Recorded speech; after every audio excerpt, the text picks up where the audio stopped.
Perdana Menteri Datuk Seri Najib Tun Razak berkata kenyataan yang dibuat Menteri Pertanian dan Industri Asas Tani Datuk Seri Ismail Sabri Yaakob dalam laman sosial baru-baru ini hanya bersifat teguran. Ia tidak tertumpu kepada satu peniaga sahaja. Sebaliknya, Kabinet hari ini dimaklumkan teguran itu ditujukan kepada semua peniaga. Sehubungan itu, Datuk Seri Najib Tun Razak meminta supaya sebarang pertelingkahan berhubung isu itu dihentikan. Jelasnya pertelingkahan yang boleh menuju kepada polarisasi kaum tidak sepatutnya dipanjangkan kerana ia boleh membawa kemudaratan kepada negara. Dalam satu kenyataan media, Datuk Seri Najib juga mahu para peniaga bersifat lebih bertanggungjawab dan bertimbang rasa dalam menentukan harga barang dan perkhidmatan yang ditawarkan. Ia perlu sejajar dengan penurunan harga bahan api itu agar pengguna merasa kesan penurunan harga tersebut. Beliau turut menegaskan Kerajaan Barisan Nasional akan terus membela dan menjaga kepentingan semua kaum. Pada Ahad menerusi kenyataan di media sosial Facebook, Datuk Seri Ismail Sabri menggesa pengguna Melayu supaya memboikot peniaga kaum Cina yang sengaja menaikkan harga barang tanpa sebab. Dalam pada itu, Menteri Pertanian dan Industri Asas Tani Datuk Seri Ismail Sabri Yaakob menegaskan beliau tidak akan memohon maaf di atas kenyataannya berhubung boikot peniaga Cina. Ini kerana, kata beliau, ia dibuat dengan niat untuk kebaikan pengguna di negara ini. Menurut Datuk Seri Ismail Sabri, kenyataan beliau bukan hanya untuk faedah satu kaum sahaja, sebaliknya kepada semua. Tak. Saya tidak kata dah bahawa tidak ada istilah dari segi memohon maaf ataupun menarik balik, kerana saya telah katakan tadi dari segi intentionnya adalah intention yang noble untuk menjaga kepentingan pengguna secara keseluruhan. Patutnya lihat dari segi kesan. Sekarang ni saya dipahamkan dah ada statement yang mengatakan harga dia orang setuju untuk turunkan harga dan sebagainya. Dan kalau benar akibat daripada tekanan ini harga dapat diturunkan, benefit ataupun faedahnya bukan saja kepada satu kaum tetapi semua. Beliau berkata demikian ketika ditemui pemberita di Kelab Tasik Putrajaya hari ini.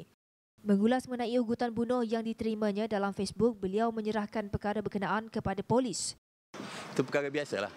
Ada orang yang suka, ada orang yang tak suka dengan statement saya, ada orang yang sanjung saya, ada orang ugut saya. I mean, that's very normal lah. Ahad lalu menerusi kenyataan di media sosial Facebook, Datuk Seri Ismail Sabri menggesa pengguna Melayu supaya memboikot perniagaan orang Cina yang sengaja menaikkan harga barang tanpa sebab. Susulan itu, banyak pihak termasuk DAP dan MCA menyifatkan beliau sengaja mencetuskan isu perkauman. Laporan polis mengenai kenyataan beliau turut dibuat.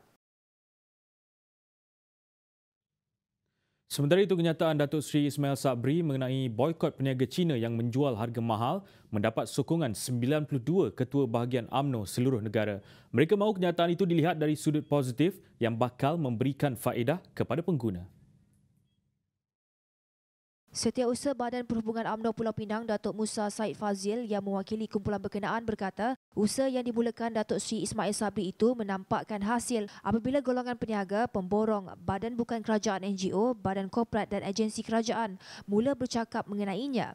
Kami selaku ketua-ketua UMNO bahagian seluruh negara menyokong penuh kenyataan yang dikeluarkan oleh Yang Berhormat Datuk Seri Ismail Sabri bin Yaakob. Jika dilihat dari konteks kenyataan sememangnya, kuasa beli dari kumpulan majoriti mampu mengubah dan mempengaruhi peniaga untuk menurunkan harga barangan mereka. Beliau berkata demikian pada Majlis Perhimpunan Ketua-Ketua UMNO bahagian bagi menyokong kenyataan Datuk Seri Ismail Sabri di Kelab Tasik Putrajaya hari ini. Pada majlis berkenaan, Datuk Musa turut menemplak Ketua Pemuda MCA Chong Sin Woon yang didakwa bersekongkol dengan DAP untuk menyelar Datuk Seri Ismail Sabri. Pihak kami mengutuk sekeras-kerasnya bentuk kerjasama oleh mereka dan menuntut Presiden dan Kepimpinan Tinggi MCA selaku rakan komponen Barisan Nasional mengambil tindakan tegas ke atas Ketua Pemuda MCA yang secara terang-terang bekerjasama dengan parti DAP ini. Ketua Pemuda kena menjawab, iaitu Ketua Pemuda MCA. Kenapa beliau sanggup duduk semeja bersama dengan DAP sehingga akan sanggup meminta Yang Berhormat Perdana Menteri menggugurkan Ismail Sabri dari jawatan menteri. Kumpulan 92 ketua UMNO bahagian itu turut menuntut agar kedudukan Datuk Seri Ismail Sabri dalam kabinet dikekalkan. Masih lagi isu yang sama, beberapa ahli Parlimen DAP hari ini membuat laporan polis berhubung kenyataan Datuk Seri Ismail Sabri Yaakob. Laporan dibuat bagi mendesak tindakan diambil ke atas menteri terbabit. Menurut ahli Parlimen DAP Segambut, Lim Lip Eng, pihaknya mahu polis menjalankan siasatan supaya tindakan diambil ke atas Datuk Seri Ismail Sabri. We lodged this report and we want the police to take action, investigate and to charge him, the minister. Dalam pada itu, ahli Parlimen Ceras Tan Kok Wai yang hadir sama berkata, kenyataan yang dikeluarkan Datuk Seri Ismail Sabri itu mencemarkan nama negara serta berbaur perkauman. He has shown a very overweening attitude, so arrogant, so destructive to national unity. And by expelling him, then only Najib could prove that his government that he leads is actually walking the talk. Beliau berkata demikian selepas membuat laporan polis di Balai Polis Dang Wangi pada 11 pagi tadi.